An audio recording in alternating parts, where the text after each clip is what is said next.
आज हम पढ़ने वाले दोस्तों अंग्रेज़ों की भारत विजय, यानी कि आप जो आज मेरे नोट्स में पढ़ेंगे, इस नोट्स में लूसेंट और महेश वर्णवाल और दृष्टि क्विक बुक और भी 2-4 बुकों का मिश्रण है और ये नोट्स काफ़ी बेहतर साबित होगा आप लोगों को। इस टॉपिक से अगर सवाल आएगा दोस्तों, और आएगा क्या, बिहार दरोगा में आता ही है और बीपीएससी में भी अब पूछा जाने लगा है। पहले भी पूछा जाता था और इस टॉपिक से हमेशा सवाल उठता है। जैसे कि आप देखे होंगे 69 का पेपर, 69 बीपीएससी का, उसमें भी पूछा गया था और बिहार दरोगा में तो हर साल 1-2 सवाल रहता ही रहता है। तो चलिए इस टॉपिक को शुरू करते हैं और इसमें सबसे पहले अंग्रेज़ों की भारत विजय अगर शुरुआत करेंगे तो सबसे पहले इसमें अंत तक जाएंगे कि इसमें आंग्ल मैसूर युद्ध भी शामिल होगा, कर्नाटक युद्ध, तीनों शामिल होगा। तो चलिए फर्स्ट स्टार्ट करते हैं सबसे पहले प्रथम कर्नाटक युद्ध से।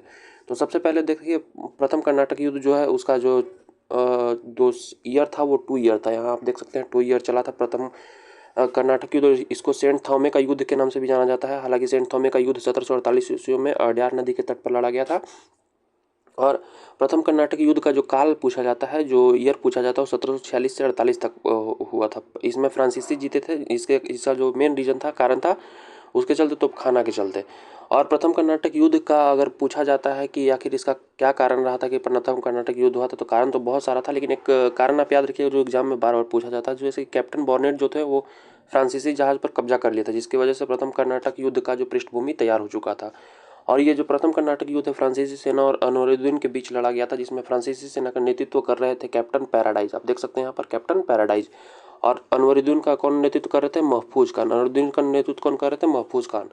और इसमें अब बात करते हैं ये प्रथम कर्नाटक युद्ध का जो समापन हुआ था किस संधि के तहत हुआ? एला सफल की संधि। एला सफल की संधि के तहत, एला सफल की संधि कब हुआ था? 1748 ईस्वी में। एला सफल की संधि के तहत कौन सा युद्ध समाप्त हुआ था? प्रथम कर्नाटक युद्ध। और इसमें 1748 में जब ये एला सफल की संधि हुआ था, तो इसमें जो एक सवाल कॉमन पूछा जाता है, आप ये सवाल देख सकते हैं। एक सवाल पूछा जाता है कि मद्रास अंग्रेजों को कब मिला था? तो देखिए, मद्रास अंग्रेजों को प्रथम कर्नाटक युद्ध का जो संधि हुआ था, समापन का संधि हुआ था, एला सफल की संधि, उसके तहत 1748 ईस्वी में मद्रास जो था अंग्रेजों के अधीन चला गया था। मद्रास जो था अंग्रेजों के, देखिए यहाँ पर मद्रास जो था अंग्रेजों के अधीन चला गया था। ये प्रथम कर्नाटक युद्ध है पूरा। इससे ज़्यादा प्रथम कर्नाटक युद्ध से कोई भी सवाल आपका नहीं बन रहा होगा, आप देख लीजिएगा।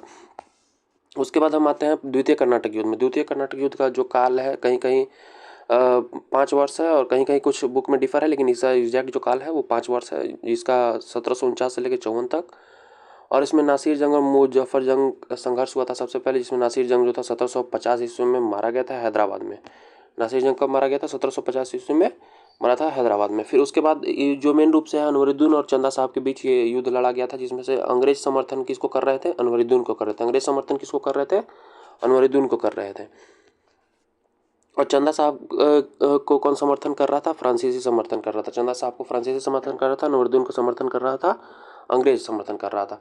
अनवरुद्दीन 1749 ईस्वी में मारा गया था। अंबर का युद्ध हुआ था, एक अंबर का युद्ध हुआ था, जिसमें अनवरुद्दीन जो था 1749 ईस्वी में मारा गया था। और ये द्वितीय कर्नाटक युद्ध जो था उसका समाप्ति पांडिचेरी के संधि, द्वितीय कर्नाटक युद्ध का समाप्ति किस संधि के तहत हुआ था? पांडिचेरी के संधि के तहत 1754 ईस्वी में। 1754 ईस्वी में पांडिचेरी की संधि हुआ था, जिसमें द्वितीय कर्नाटक युद्ध का समाप्ति हुआ था। इसके बाद गोडेहू जो है गवर्नर बनकर आया था।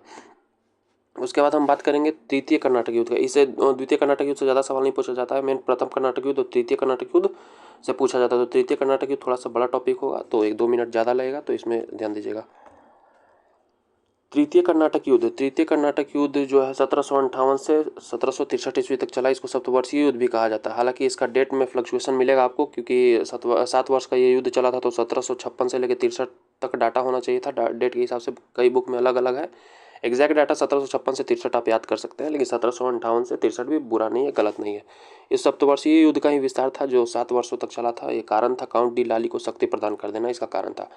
1758 ईस्वी में फोर्ट सेंट डेविड पर नियंत्रण कर लिया था। अब उसी को हैदराबाद वापस बुला लिया गया था। और तृतीय कर्नाटक युद्ध, अंग्रेजी नौसेना का एडमिरल फोकॉक ने फ्रांसीसी बेड़े को 3 बार हराया था। इस टॉपिक को आप थोड़ा नोट करिएगा और याद कर लीजिएगा। एडमिरल पोकॉक ने फ्रांसीसी बेड़े को 3 बार हराया था। क्लाइव और वाटसन चंद्रनगर अधिकार में ले लिया था। 1760 ईस्वी में एक युद्ध हुआ था, वांडीवास का युद्ध, 22 जनवरी 1760। 22 जनवरी 1760 ईस्वी में एक वांडीवास का युद्ध हुआ था, जिसमें से फ्रांसीसी हारे थे। इसका फ्रांसीसी सेना का नेतृत्व कौन कर रहा था? काउंट लाली। फ्रांसीसी सेना का नेतृत्व कौन कर रहा था? काउंट लाली। अंग्रेजी सेना नायक सर आयरकुट थे। ये भी सवाल पूछता है, अंग्रेजी सेना नायक कौन थे? सर आयरकुट थे। अंग्रेजी सेनानायक कौन थे? सर रायरकुट थे। और ये तृतीय कर्नाटक युद्ध जो था उसका समाप्ति कब हुआ था? 1763 ईस्वी में हुआ था। किस संधि के तहत हुआ था? पेरिस के संधि के तहत। किस संधि के तहत हुआ था? पेरिस के संधि के तहत। 1763 ईस्वी में पेरिस के संधि के तहत ये युद्ध जो है समाप्त हो गया था। अब आते हैं इसमें प्लासी का युद्ध। प्लासी का युद्ध से हर साल सवाल पूछा जाता है दोस्तों। और प्लासी का युद्ध से 23 जून 1757, ये डेट भी है, ये डेट याद रखिएगा, 23 जून 1757। प्लासी का युद्ध 23 जून 1757 सिराजुद्दौला और रॉबर्ट क्लाइव के बीच हुआ था। यानी सवाल पूछा जाता है कि प्लासी का युद्ध किस किस बीच किन के बीच हुआ था। तो कभी कभी सवाल ऐसे फंसाता है, सिराजुद्दौला और ले देगा आपको EIC, ईस्ट इंडिया कंपनी। तो भूलिएगा मत, ईस्ट इंडिया कंपनी के तहत ही रॉबर्ट क्लाइव और इधर सिराजुद्दौला थे। सिराजुद्दौला के तहत सिराजुद्दौला और रॉबर्ट क्लाइव के बीच ये संघर्ष हुआ था। इसमें सिराजुद्दौला के सेनापति जो थे मीर जाफर दीवान रायदुर्लभ अंग्रेजों से मिल गए थे। सिराजुद्दौला के जो सेनापति थे मीर जाफर और दीवान रायदुर्लभ, ये अंग्रेजों से जाकर मिल चुके थे। सिराजुद्दौला के इस युद्ध में सहयोगी थे, दो लोग सहयोगी थे, मीर मदन और मोहनलाल, दोनों मारे गए थे युद्ध में। मीरन ने फिर मोहम्मद बेग के द्वारा हत्या करवा दिया था सिराजुद्दौला का। क्लाइव के कूटनीतिक का परिणाम था 23 जून 1757। इससे सवाल पूछा जाता है कि अंग्रेज एक तरह से भारत में अपना प्रभुत्व जो स्थापित करने का प्रयास किए थे, प्लासी का युद्ध 23 जून 1757 में किए थे। हालांकि पूर्ण रूप से इसमें सफलता नहीं मिला था। पूर्ण रूप से सफलता उनको बक्सर के युद्ध में मिला था। चलिए आगे नेक्स्ट अब आते हैं मीर कासिम पे। मीर कासिम से 2-3 चीज़ याद रखना है। मीर कासिम अपना सबसे पहले जो राजधानी था मुर्शिदाबाद से मुंगेर ले गया था। यही सवाल पूछा जाता है, बिहार दरोगा का भी सवाल है। राजधानी मुर्शिदाबाद से मुंगेर कौन चेंज किया था? मीर कासिम।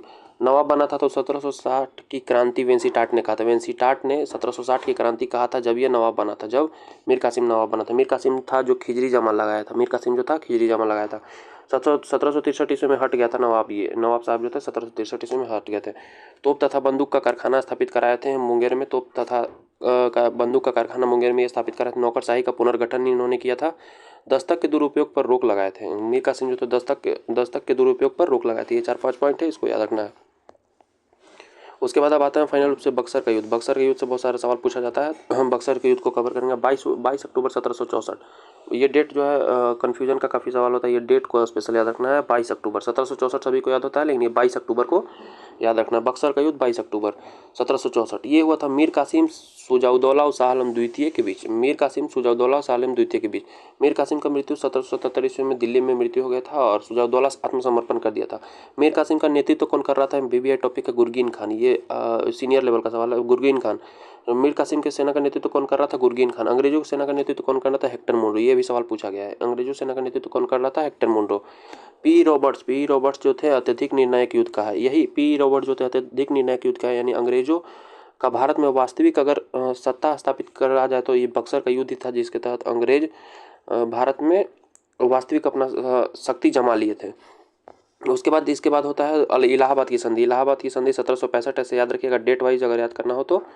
इलाहाबाद की संधि क्लाइव प्रथम 12 अगस्त 1765 ईस्वी को। 12 अगस्त 1765 को प्रथम था दीवानी राज अंग्रेजों को मिल गया था। दीवानी राज तो जो था अंग्रेजों को मिल गया था। प्रथम 12 अगस्त 1765 ईस्वी को हुआ था शाह आलम द्वितीय और गवर्नर क्लाइव के बीच। प्रथम 12 अगस्त 1765 ईस्वी को था शाह आलम द्वितीय और गवर्नर क्लाइव के बीच। द्वितीय हुआ था 16 अगस्त 1665 ईस्वी को। 16 अगस्त 1765 ईस्वी सॉरी। द्वितीय इलाहाबाद की द्वितीय संधि हुआ था 16 अगस्त 1765, यानी 4 दिन के अंतराल पर द्वितीय संधि हुआ था। और ये क्लाइव और शुजाउद्दौला के बीच होता। पहला हुआ था शाह आलम द्वितीय और गवर्नर क्लाइव के बीच, और दूसरा हुआ था क्लाइव और शुजाउद्दौला के बीच। नवाब को अवध का क्षेत्र मिल गया था। द्वितीय इलाहाबाद की संधि के तहत नवाब को अवध का क्षेत्र मिल गया था। उसके बाद एक टॉपिक बनता है बंगाल का द्वैध शासन। इससे भी काफ़ी ज़्यादा सवाल आता है। बंगाल का द्वैध शासन 1765 से 1772 ईस्वी तक नायाब दीवान या निजाम मोहम्मद रजा खान। इसको याद रखना, मोहम्मद रजा खान। नायाब दीवान या निजाम पूछा था मोहम्मद रजा खान। बंगाल में मोहम्मद रजा खान को, बिहार में सीताब राय को, राजा सीताब राय को, उड़ीसा में राय दुर्लभ राय को। 1770 ईस्वी में बंगाल में अकाल काटियर के समय आया था। ये पूछा जाता है कि बंगाल में अकाल किस के काल में आया था? काटियर के काल में। बंगाल में अकाल 1770 में आया था। किसके काल में आया था? काटियर के काल में। इसको याद रखना है। उसके बाद के.एम. पन्नीकर ने अंग्रेजों ने डाकू राज स्थापित किए थे। इसी चीज़ को कहा था। बंगाल में द्वैध शासन जब आया था तो अंग्रेजों ने डाकू राज स्थापित किए थे। के.एम. पन्नीकर ने कहा था। ये सब कोट्स है, इसको याद रखना है, ये पूछ दिया जाता है डायरेक्ट। अब आते हैं टीपू सुल्तान और ये हैदर अली के बारे में। हैदर अली 1755 ईस्वी में डिंडीगुल फौजदार बना था। हैदर अली आधुनिक शस्त्रागार की स्थापना हैदर अली ने की थी। आधुनिक शस्त्रागार की स्थापना हैदर अली ने की थी। हैदर अली मैसूर का शासक था। इसका जन्म 1722 ईस्वी में हुआ था। हैदर अली का जन्म 1722 ईस्वी में हुआ था। आधुनिक संस्थागार की स्थापना हैदर अली ने की थी। 1761 ईस्वी में वास्तविक संस्थापक बना था और 1776 ईस्वी में खुद को राजा घोषित कर लिया था। 1776 ईस्वी में खुद को राजा घोषित कर लिया था। 1761 ईस्वी में वास्तविक संस्थापक बना था। नौसेना की पहचान को व्यवहारिक रूप टीपू सुल्तान ने दिया था। ये सवाल बार बार पूछा जाता है, इसमें लोग अक्सर गलती करते हैं, हैदर अली मार के आ जाते हैं। हम खुद मारे हैं हैदर अली 1-2 बार। टीपू सुल्तान जो है, टीपू सुल्तान नौसेना की पहचान व्यवहारिक रूप प्रदान कौन किया था? टीपू सुल्तान। उसके बाद अब आते हैं आंग्ल मैसूर युद्ध में। आंग्ल मैसूर युद्ध 4 आंग्ल मैसूर युद्ध थे टोटल डेट वाइज, और इसका सारा चीज़ पढ़ लेना है। प्रथम आंग्ल मैसूर युद्ध था 1767 से 69 ईस्वी तक। 1767 से 69 ईस्वी तक डेट भी आई। 1767 से 69 ईस्वी निजाम और हैदर अली के बीच पहला व्यक्ति अंग्रेजों को हराया था। पहला व्यक्ति हैदर अली था, यानी टीपू सुल्तान के पिताजी ऐसे पहले व्यक्ति थे जो अंग्रेजों को पूरी तरह हराए थे। प्रथम आंग्ल मैसूर युद्ध में। प्रथम आंग्ल मैसूर युद्ध का काल कितना था? 1767 से 69 ईस्वी तक।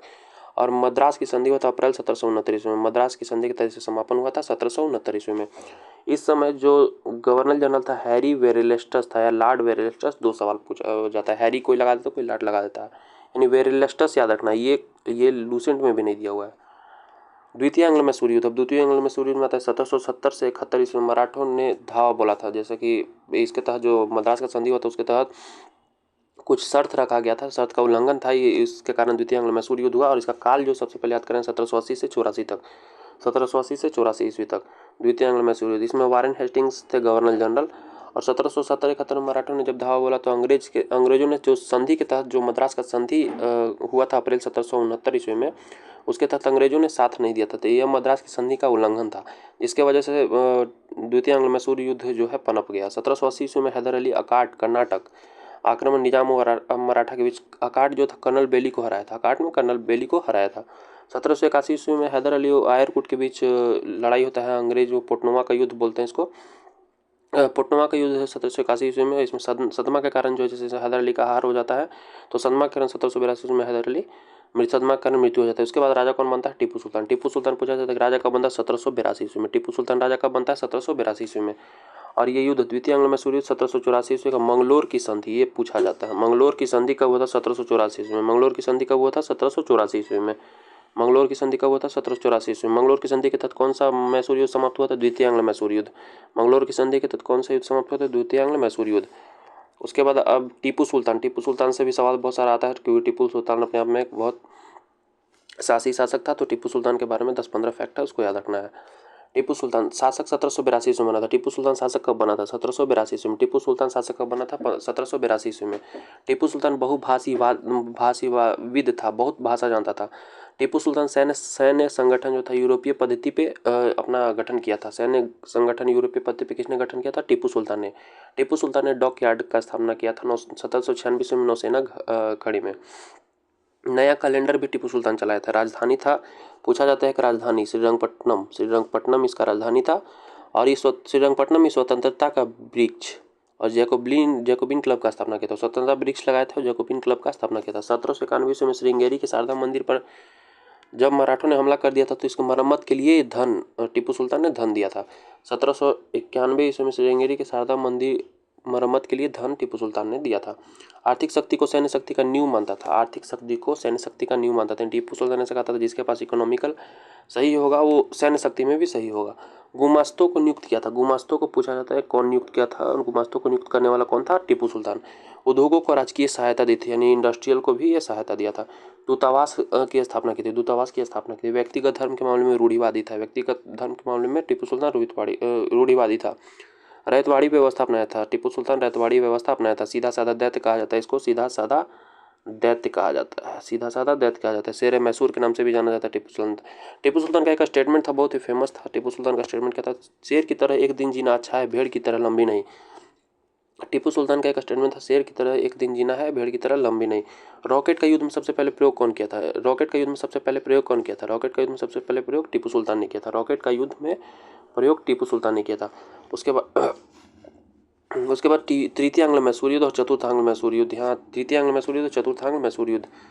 तृतीय आंग्ल मैसूर युद्ध का काल पूछा जाता है। तृतीय आंग्ल मैसूर युद्ध का 1792 से लेके 1792 ईस्वी तक 1790 से लेकर 1792 ईस्वी तक तृतीय आंग्ल मैसूर युद्ध हुआ था। टीपू ने 1789 ईस्वी में त्रावणकोर पर आक्रमण किया था। टीपू ने 1789 में त्रावणकोर पर आक्रमण किया था। 1792 ईस्वी में कार्नवालिस के साथ श्रीरंगपट्टनम की संधि हुई। तो पूछा जाता है श्रीरंगपट्टनम की संधि कब हुआ था? तो 1792 ईस्वी में। किस किस के बीच हुआ था? तो टीपू सुल्तान और कार्नवालिस के बीच में। कौन सा आंग्ल मैसूर युद्ध उस समय चल रहे थे? तो आंग्ल मैसूर युद्ध तीसरा चल रहा था।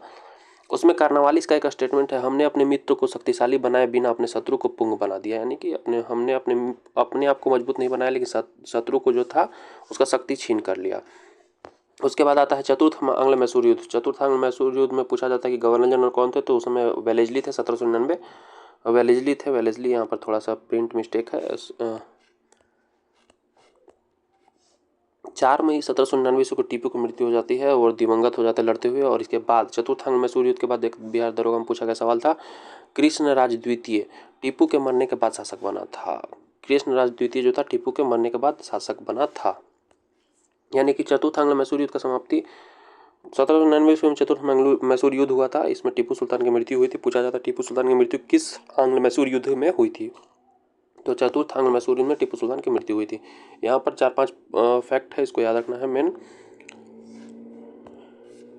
23 जून 1757, पीछे भी हमने बताया प्लासी का युद्ध। 23 जून 1757 प्लासी का युद्ध। 23 जून 1757 प्लासी का युद्ध। 23 जून 1757 प्लासी का युद्ध।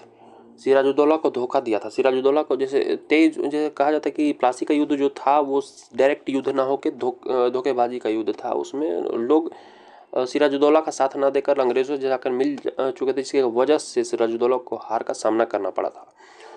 और सिराजुद्दौला को धोखा देने वाले में 4-5 लोगों का नाम है, जिसमें मीर जाफर पहला है। मीर जाफर याद रखिएगा। रायदुर्लभ, घसीटी बेगम, अमीर चंद और जगत सेठ।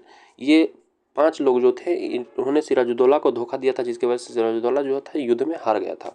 1763 ईस्वी में पटना कांड होता है। पटना कांड में एलिस को मार दिया जाता है। पूछा जाता है कि पटना कांड कब हुआ था? तो 1763 ईस्वी में। पटना कांड कब हुआ था? तो 1763 ईस्वी में। तालीकोटा का युद्ध एक पूछा जाता है, पूछा भी गया है बिहार दरोगा में। तालीकोटा का युद्ध रांची, इसका एक और अन्य नाम है रांची तंगड़ी का युद्ध। 1565 ईस्वी में होता। 1565 ईस्वी में होता। 1565 ईस्वी में था तालीकोटा का युद्ध। रांची तंगड़ी का युद्ध 1565 ईस्वी में था। किन किन के बीच हुआ था? विजयनगर और बहमनी साम्राज्य के बीच। विजयनगर के बीच हुआ था, बहमनी साम्राज्य के बीच। इसमें जीता कौन था? जीता था इसमें बहमनी।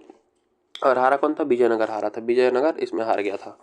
उसके बाद वाडियार वंश से का 2 सवाल पूछा जाता है। वाडियार वंश से पूछा जाता है वाडियार वंश का संस्थापक कौन था? वाडियार का संस्थापक चीका कृष्णराज था। इसके 2 सेनापति कह लीजिए, नंदराज और देवराज थे। इसके 2 सेनापति नंदराज और देवराज थे। 1787 में टीपू सुल्तान ने खुद को बादशाह घोषित किया था। पूछा जाता है टीपू सुल्तान खुद को बादशाह कब घोषित किया था? 1787 में। थॉमस मुंडे ने टीपू सुल्तान को अशांत आत्मा कहा है। टीपू सुल्तान को अशांत आत्मा किसने कहा है? थॉमस मुंडे ने। टीपू सुल्तान को अशांत आत्मा किसने कहा है? थॉमस मुंडे ने।